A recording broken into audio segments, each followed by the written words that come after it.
Okay, I'm making a reply to Cashify's comments in Weijo's video. What knows the no? Now, Cashify, your sort of passive aggressive style, which I think is accurate, makes me want to be kind of more aggressive. That's my response to that kind of thing. Let's break this into aggressiveness. Because that's one thing you can do with people that won't let up with the passive aggressive kind of rope-a-dope kind of strategy. Just get aggressive. Eventually they have to. Of course, their strategy in that case is to make you look mean. Well, let's face it. I mean, like the video you made to Cosmic Zen, and you drew him with a big nose and on a dog's body. And then you said, well, you did that because when you screen cap, there was the mouse pointer over his nose, so you put a big nose to cover that. Then you were making some kind of body and just ended up being dog body. Well, I don't think so. I mean, yeah, it doesn't necessarily a negative thing, but drawing somebody with a big nose and a dog body that you're disagreeing with, yeah, I think it was meant to be, humorously degrading, and not in an unacceptable way, but in a way that if you're not passive aggressive, you admit. But what do you have against dogs? Puro, the badness of that image does not exist. Fine. I know it doesn't necessarily. I can think of many situations where somebody would have drawn an image like that and it would have been totally compliment, say a dog lover or who knows what. But in your case, I think you're passive aggressive. Okay, your comment.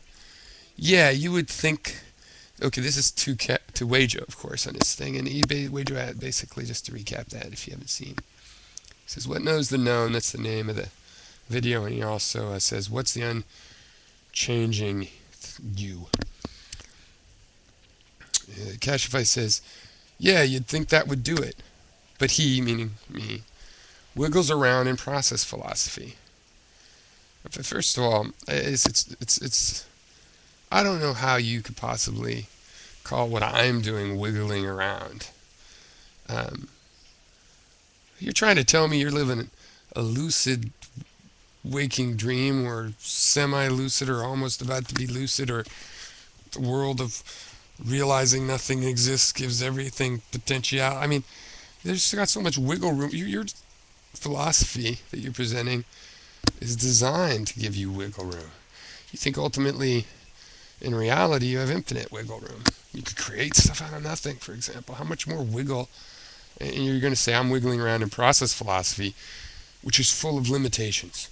I'm wiggling around in the philosophy that accepts material limitation. Okay. Trying. Say the knower in itself is the process of knowing. Trying. Say the knower in itself is the process of knowing other behaviors that aren't things in themselves. Let's say it's trying to say the knower in itself. Okay, trying to say the known knower in itself is the process of knowing. Yeah.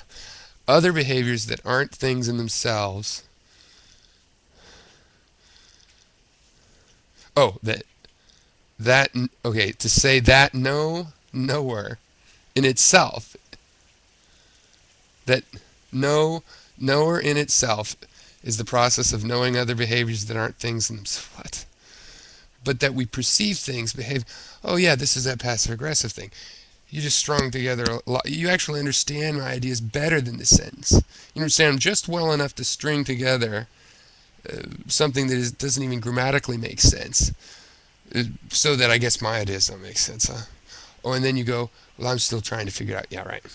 Okay. Let's see. What? I'm still going to try to parse this thing. You wrote on there. We'll see. How much time do I have? Probably going to take a bit here. It's kind of complicated parsing there. Anyway, let's go from the but that we perceive things behaving, so we should be honest about what we see. Yes. And therefore, no, it doesn't follow from that, but how about and also, we are a complex of behaviors of a brain and a body, or something like that. Is that vague? Being a complex of behaviors of a brain and body. Only, I would say, just the body has a brain, one of the organs. Um, I'm still working on destructing this by exposing the relationship between interpretation and perception.